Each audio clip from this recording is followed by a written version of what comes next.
All right, welcome. We're live. Thanks for joining us. Hello, my name is Sean Johnson Andrews. My pronouns are he, him, his, and I'm your host for this episode of Breaking Culture Live. I'm the immediate past president of the Cultural Studies Association, and I am broadcasting to you from the north side of Chicago. As always, thank you for joining us in this experiment in scholarly communication, where we chat with activists and academics breaking down the breaking news. And I want to thank Aleksandra Vaca for joining us today. She is an independent journalist who writes at Transitics on Substack. As part of her work, she researches and dissects bills, laws, policies, and political developments impacting trans Americans. We will discuss her latest piece, which has been published in The Objective, on the almost media silence on anti-trans attacks in the US, and on her ongoing data project cataloging these attacks called the Comprehensive Anti-Trans Political Action and Litigation Map, or CATPALM. So thanks for joining us, Aleksandra. Thank you so much for having me. It's an honor to be here. Um, So I want to start by, I've been reading on your Substack for several months, and I found your analysis really helpful and comprehensive. I especially recall the coverage of the kind of back and forth changes around gender markers on the U.S. passports a few months ago. Mhm. So this, when the Trump administration was trying to implement its policies Yeah. before the Supreme Court had ruled on them, and I recall switching back and forth between you and Aaron Reed, who also writes a really important Substack on sort of trans Mhm. policies at Aaron in the Morning. And I was just going back and forth between the two of you to figure out where things stand. And in the end, I think you made some kind of excellent points, arguing that even if SCOTUS ruled in favor of the Trump administration, they would have a very difficult time enforcing that policy, and its enforcement would almost certainly impact cis people. If not, it would at least impact them, if not as much as trans people, or as importantly as trans people, it Yeah. would still impact them. Um, so I want to start by, I've been looking through your archives, and I see you've really only been at this for just a little less than a year, right? Mhm. Your first post was back in March of 2025. So I want to open by just asking, what was your kind of impetus for this project? What was your original goal when you kind of first started it? Yeah. I mean, I had always done legislative reading, I guess is really the term for it. I'd just sit down, maybe I'd read a bill every once in a while. I'd see that they passed something. I'm like, I'm going to go read this for myself. Or a court decision, I would skip the article and just go read it for myself. So eventually I just decided, you know what, I'm going to do this for other people too. I might as well. I enjoy writing. And so that's really just how it started. Didn't really make a plan. I created the account immediately after the 2024 elections, like November 8th or Mm. something. And I just sat there for a couple months. Then I just remembered I had it. I'm like, okay, let's just do this now. And that's really how it started. Yeah. And now you're working alongside Aaron Reed, who's been doing this for years. uh, Yeah, it's pretty wild. Yeah. you got a chance to talk with her for that piece for The hmm Objective. What was that? What was that like? I was so nervous and so excited. She's someone that I had looked up to for a really long time. Like before I transitioned, when I was like 16, I'd read her stuff and I'd be like, wow, she knows what she's talking about. And to be speaking to her just 3 years later was a completely surreal experience for me. Uh, yeah, I can only imagine. I mean, I would be excited to talk with her. So that must have been really cool. Um, in that piece for The Objective, you make the case that in some ways the atmosphere is worse now than it was back in 2016. That there's so many more attacks, particularly in terms of legislation, but also in terms of culture, and more of those attacks are successful, as Yeah. opposed to that North Carolina bathroom bill. But the hmm media appears to be mostly ignoring them, if not, in some cases, actively helping them. So what do you hmm what do you think's changed in terms of media silence, I think especially. there's a couple things for that. I think one of the more political aspects of it was that Republicans went immediately for bathrooms in 2016, and bathrooms was just something that really wasn't popular. You couldn't really generate some massive public backlash on saying, you know what, we're going to police bathroom use. Because honestly, that's kind of weird. But the way that they've done it, and you've had some right wing people saying this, but they're like, we're going to introduce this sports issue. Doesn't really affect anyone, but hey, we can build a narrative around this. We can get people comfortable with opposing trans people, and then we can start attacking them in other ways. So the first thing that they did was the sports, then they did gender affirming care for minors, and then they did bathrooms. Yeah. And but I guess that's what the right wing is doing. Hmm. But now, I mean, and it's worth. I just want to kind of point out. I'm reading your Substack. I'm very impressed with it. You're an undergraduate. uh, Yeah, uh, so why is it that all of this work is happening? All of these things are happening. The right wing is passing all these bills. Why is it left up to an undergraduate to help fill in this media gap? I Do guess you, like do you one of the imagine? things that I've noticed is just the media doesn't really know how to talk about this. Like even when they're trying to be supportive, they don't really talk to trans people. They just do what they think is best. And they don't even cover everything because a lot of it is more of the same stuff. And they're like, you know what, we've already done an article on a bathroom bill in Tennessee. It doesn't matter to us if Kentucky passes one in 2023. We just covered this. So one of the things that I've noticed is just the media lets them get away with it because they're pretty similar bills. They're nothing too out of the ordinary. Interesting. And I guess it just spirals from there. As for why I'm doing it, really, it's just because I wanted to. I don't really know Sure, if sure. there's a specific reason. Like, Well, why I is it mean, me? well, and I would say like, but I think that's an interesting point that they're looking for a hook, and if they imagine that, Mhm, well, we've already covered a bathroom bill, why do we need to mhm, cover it again? Uh, mhm, as opposed to kind of digging in as you do when you kind of go into these kind of deep dives. This is why it's happening in Massachusetts. This is why it's happening in Texas. I think that's where the meat of the story is that mhm. it's happening in all these different places, and Yeah. the question is why in each place. Yeah, in each place it's different. You have very different people proposing these.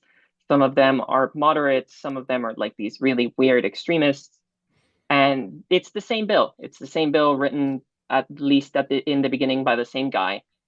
And for me, I just look at this and it's like, how can the media just skip out on this?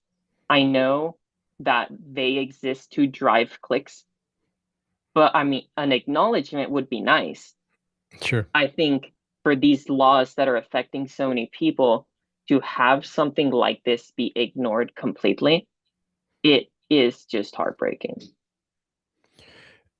Would you say that part of this, one of the key features of your Substack, which really sort of picks up steam over the summer and around July, is Mhm, this comprehensive anti-trans political action and litigation map, or mhm, CATPALM, and uh-huh. that's the acronym. Yeah. Um, and this is a similar project to the work that Erin Reed does on her site.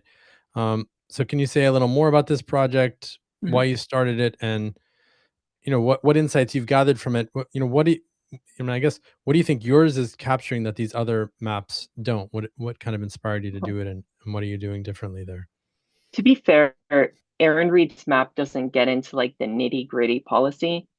Mm, So I've talked with her about this. Hers is more of like a general sentiment thing. So it's like how safe are trans people in each state? So one of the things that has downgraded states like California, Illinois, and New York is the fact that their attorneys general are not prosecuting care centers that give into Trump on gender affirming care.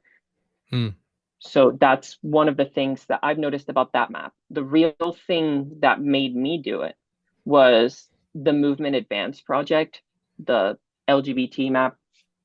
I don't really know if I'm if you've not. heard of them, but No, I'm not familiar with it. they do issue by issue. They do like bathrooms and gender affirming care, Medicaid. They're pretty much the only other people tracking Medicaid besides me. and they don't update everything. They update it if there's like media coverage for a policy.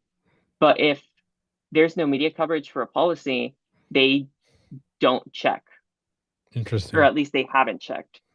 And so you end up with these situations where some states like Wyoming cut their Medicaid, like explicitly in their Medicaid patient handbook. They put in, we will not cover gender affirming services. And this was in January of 2025. Their page has not updated with that information.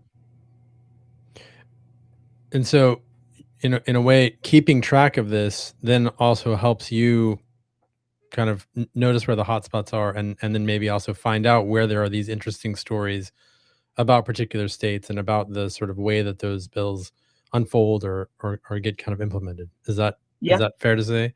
yeah, that's pretty fair to say. And so, what are some of the kind of key? I mean, you just mentioned Medicare, Medicaid. I believe you had a few Mhm, stories about this, not just at the federal level, but at state levels. mhm. What's sort of important going on in that area right now? Uh-huh.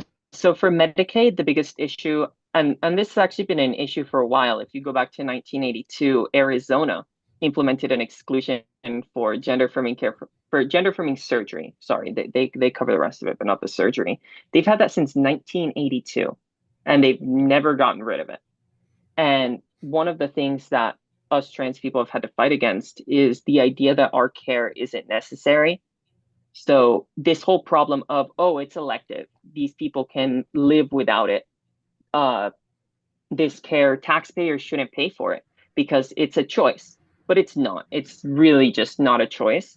But if you see Republicans talking about it, they say, don't waste taxpayer dollars on this. Like if you see Dan Crenshaw, who sponsored this thing called the Crenshaw Amendment to the Big Beautiful Bill, which they've then put in a ton of appropriations bills and stuff, same language there.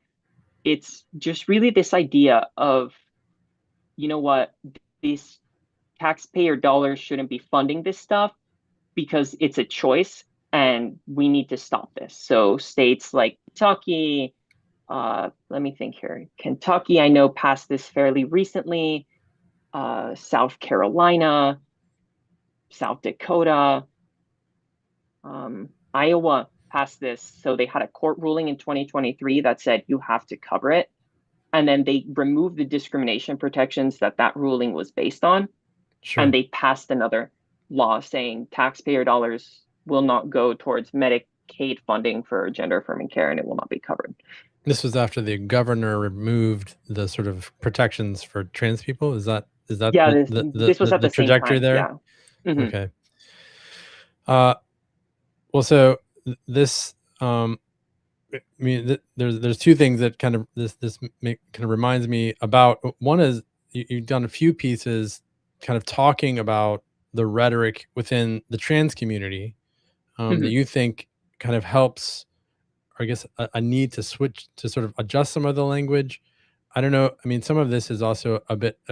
This is like from July and maybe from last year. I'm wondering where you how you feel about this now. At one point, you'd said that you Hmm. thought that the phrase like "I identify" or Hmm. that this sort of terminology, which is very common within Yeah. kind of the trans community, but you kind of argue in looking at how these bills unfold that could be alienating or hurting the case to the broader Yeah. culture. I mean, there's really two things I want to look at here. The first is the I identify language. Like if you go and read Justice Barrett's opinion in Scrimetti, she Hmm. basically says something to the effect of, we don't know who's trans. They might regret it. They're not trans since birth. This is something that develops later in life. So they can't be a suspect class because it because these people are not marked by some immutable characteristic. So when you say something like I identify as, it presents it as sort of like a choice. People will say, okay, you identify as this, but I don't care, instead of just I am. Like I am a woman. It's not I identify as a woman. I don't think Sure. that necessarily has the same force. And I think changing the language up a bit there could help some of the people in the middle. And really just the other thing that for me is a very important thing is I am willing to have a conversation with absolutely anybody. I don't care where they stand. I don't care what they've done. So, like this Sunday, I spoke to Nebraska State Senator Merv Reep, and he had previously voted for restrictions on gender affirming care, not an outright ban on it for minors, makes Nebraska one of the only Republican states to not have one.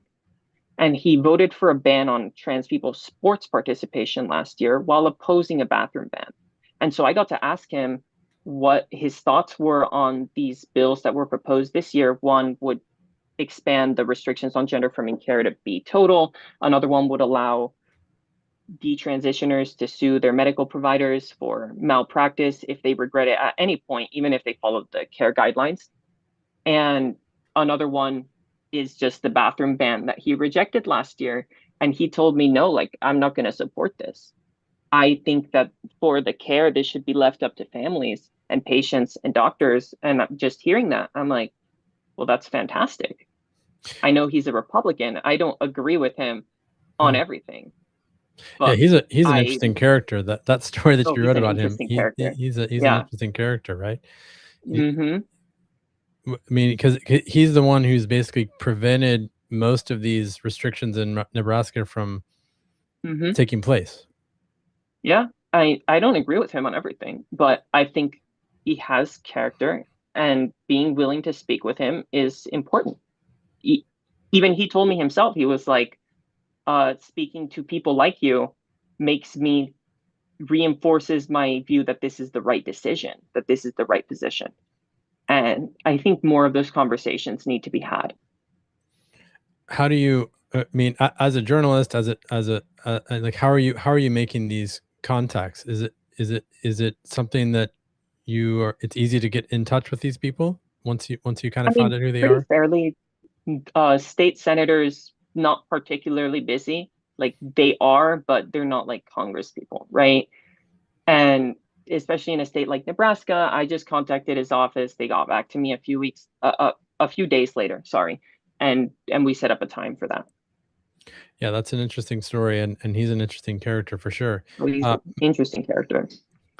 Many of your posts are these sort of deep dives into the background of each of these bills in different states.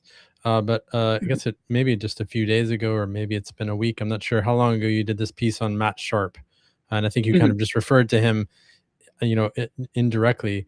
But he's the senior counsel, or at least he was at one point senior counsel with He the. is the senior counsel, Okay, or one uh, of the senior counsels. He's and the this is director for of the Center for Public Policy for the Alliance Defending Freedom.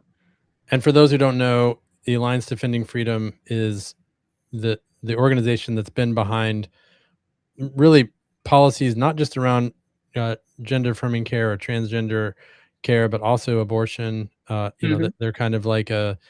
I think you characterize them as the right wing version of the Version of the ACLU. ACLU. Yeah, they actually wrote the law that was passed in Mississippi that led to Roe being overturned.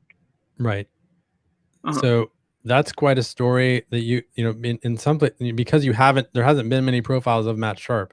So There hasn't been what any. so okay, again, interesting that we're leaving it up to the undergraduate. It's great work that you've done, and Mhm. I hope that it gets picked up like the objective piece. I hope it gets picked up by Mhm. other outlets. But what led you to do that story? Like, how did you kind of happen upon Uh-huh. this person? People kept asking me like, where are these bills coming from? Like this was a question that I've been asked, and so I sat down like a week and a half ago, and I was like, okay, I'm gonna start looking at this website called Follow the Money, Mm, and I'm gonna look at the donations for. I started looking at Robin Lundstrom, and I started looking at Barbara Ehart of Idaho. For those that don't know, Barbara Ehart is the one that did the sports law in 2020. Robin Lundstrom is the one that did the gender affirming care law in 2021 in Arkansas. And I started looking at these two. I didn't really find an overlap. So I started looking them up, and it just popped into my head. I'm like, is the ADF connected to this? I know I've seen them in some lawsuits. And I started doing research on the ADF only about like hour 10 because I kept seeing this guy named Matt Sharp. I'm like, who is mm, this guy? Okay, maybe he's just like one of their guys, maybe he's a spokesperson. but I kept seeing him. Like on hour 10, I finally asked myself, okay, just who is this guy? And I ended up spending basically like an entire 24 hours of research just on who is this guy? Where has he been? I watched hearings, I read his testimonies, and I traced him basically to every single law that they've passed. It's wild. He's tested, like I said this in the article, but he's testified in far more state legislatures than Riley Gaines. I'm going to give you a great example of this in Montana. When Governor Greg Gianforte signed this sports law last year, he had Mhm. two people next to him. He had Riley Gaines and he had Matt Sharp. Riley Gaines Sure. said, "It's an honor to have testified in favor of this law." She said, like, I'm happy to have advocated for this, whatever. Matt Sharp didn't say anything like that. He just said Montana's right to pass this law, and basically that's it. Even though he wrote it, like he Right. wrote it in Idaho initially in 2020, Well, and that's an and he important thing doesn't to know tout his role. about Yeah. how the ADF works, right? Is that they're writing Mm-hmm. these laws for one state, and then they end up kind of getting Mm-hmm. you have the legislatures across the country. They're like, well, I want to show my anti-trans bona Mm-hmm. fides, and so I'm going to pick up some random Yep. bill that Matt Sharp has written and put it in my state. Mm-hmm. Yeah, it's absolutely awful. And unless you have a character like this Nebraska legislator, Mm-hmm. it ends up passing. It does end up passing. And even if you have a character like Asa Hutchinson, who vetoed the gender affirming care law in 2021, the legislature still overrode him And where is that in Arkansas. in Arkansas? So I mean, you're juggling 50 states here. So how do you keep all of this straight? What's your sort of method? I guess is that part of what the cat palm helps you do? I do like reference that, but if I'm being honest, I have a lot of it in my head. Yeah, Like I will, like if you ask me what are the policies in, like I don't know, Wyoming, I will probably be able to tell you. I have like interesting. those maps kind of downloaded in my head. I mean, it took a really long time to research that. Sure, sure. Uh, Yeah. well, do you does this is this something that you're able to talk about in in your daily life as well, or is this mostly focused on what you're doing on the online?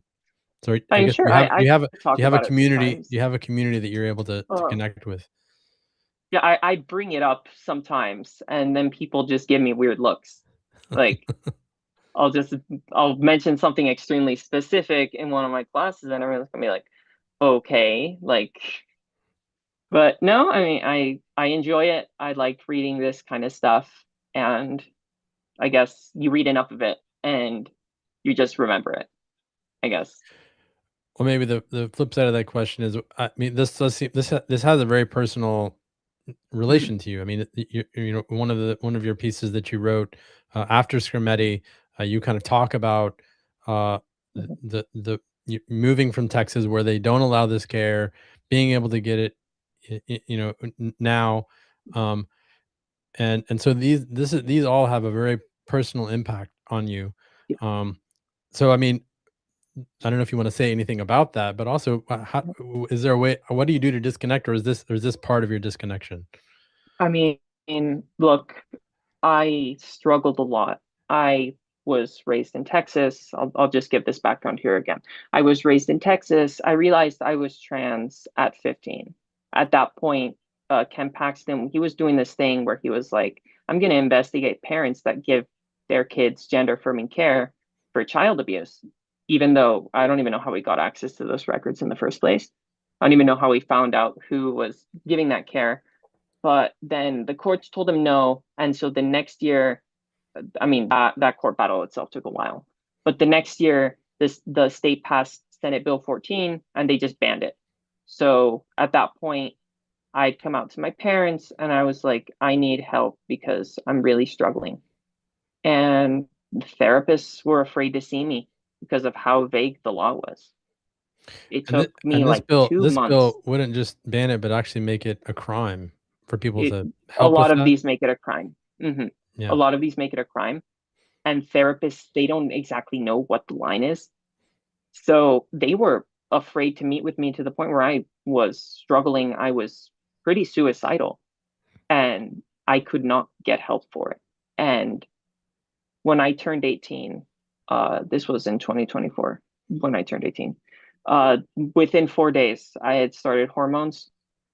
The next day, I stopped being depressed. It was that immediate. It was just this most liberating thing, but also a very infuriating thing Sure. to have known the whole time what you needed and to have that be withheld from you. And I think that's a position that I find myself in that not very many people do. I'm someone who can speak to not what gender affirming care does when you get it. And so when they're passing these laws, some person goes up there and says, "This care saved my life. I I would not be the same without it. It saves lives. I need it." And you have these other people that are like, I was a very small number of people like Chloe Cole. They Sure. go, I this was care that was given to me by mistake and it ruined my life, and so ban it. I have this was something that I needed and couldn't get. Hold on, give me. Sorry, my computer just locked on me. But this was something that I needed and I couldn't get because the state said no, because the Right. state interjected itself, and that almost cost me my life. So for me, it is a very personal issue. Like I've teared up reading some court filings. Some of the stuff is just horrific. I've Yeah. gotten very sad about a lot of the news that I see. And it is sometimes hard for me to disconnect from that. I really just need to talk about it with someone else to kind of get rid of that. Yeah. But yeah, it's a very, especially for gender affirming care for minors, it's a very personal issue for me. Well, and it seems like it's just getting hotter. You know, It's just getting worse. Yeah. so what are the other things you're watching right now? What are the other? I mean, it's been relentless the last 3 or 4 years. Mhm. But what are the things that you're watching most closely right now Mhm. at the state or federal level? So one of the things is Kansas passed a bill recently that is going to revoke trans people's driver's licenses, institute this very vague bathroom law that could be applied to basically any business instead of just government buildings. And they're also going to, so Kansas back in 2023, they passed SB 180, and that law said any birth certificate that has been issued where the gender has been changed. Just, I think I have to go a little bit further back. In 2019, there was a court settlement. This was a settlement where Kansans were allowed to change their birth certificates to change the gender marker, but because it was a court settlement and there was no statute, this was done via an administrative process, which Hmm. means when this new law passed, they can actually undo it. They can look at it and they can just grab it and undo it. So they said any new copy that we issue is going to have your sex assigned at birth, and but the ones that you have are still valid. Those are still legally valid. This law is going to invalidate those as well. The ones that were already existing. So, Kansas has, How would they even find that though? That that seems like it's another one of these cases where the enforcement seems completely impossible. but they're doing it. That's exactly the problem. They're doing it. They have to check every birth certificate for amendments whenever someone orders it. And so, I mean, I don't know how they'd find out. It's Yeah, very but concerning. the But flip side of that is if I take my birth certificate in, not every time you're going to sort of use your birth certificate as a piece of evidence, is someone going to go back and check it against the original? So yes, yeah, but what matters is for government purposes. What matters is for the purposes of when you get an ID, like the driver's licenses that they're going to restrict, because there they do check. right. And so that is a big problem. I know Kansas has a Democratic governor. Her name is Laura Kelly. She's actually going to retire after this year, but she's probably going to veto the bill and then it's going to go back to the legislature. One Republican is against it, but Republicans can override her, which is very concerning.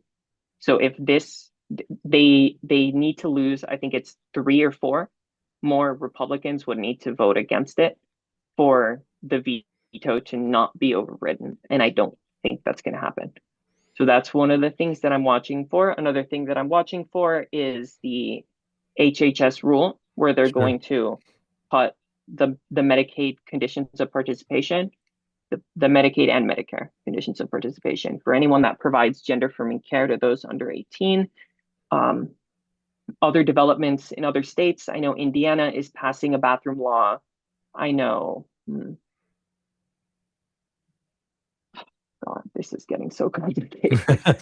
Well, Sorry, it's just so obviously awful to be obviously we'd considering have all of to, this. the best place to find it, all of this would be on your Substack, and to look at the Hmm. CATPALM, I mean, to I kind of don't look at legislation. Like I do track it myself. I don't have a table for it. That's like a whole different thing yeah, run by some other people that I know. And really the worst that I have seen this year is a lot of states are proposing laws like the one I mentioned in Nebraska, where they will allow people to sue providers of gender affirming care for malpractice if they regret it for at least like 12 years in the future. Which what that will do is it will just have the effect of running those providers just completely out of the state. sure. And the worst part is they're including clauses in these bills that say the regular tort limit doesn't apply. We're going to do this higher. We're going to make the statute of limitations more. And you ask yourself, why? Like, you are the party of screw tort, screw Sure. tort. We want tort reform. We want to limit this. Why are you creating an exception to this just because it's politically expedient? If you want to put your money where your mouth is and yell tort reform at the expense of other people, don't carve out some exception to that because you want to, Yeah, it's just a you matter of know? making it, ratcheting up the risk to make it even less likely Mhm. that they'll provide that care. I mean, in a lot of ways, This that's applies for adults it. too. Wow. Yeah. Well, that is Hmm.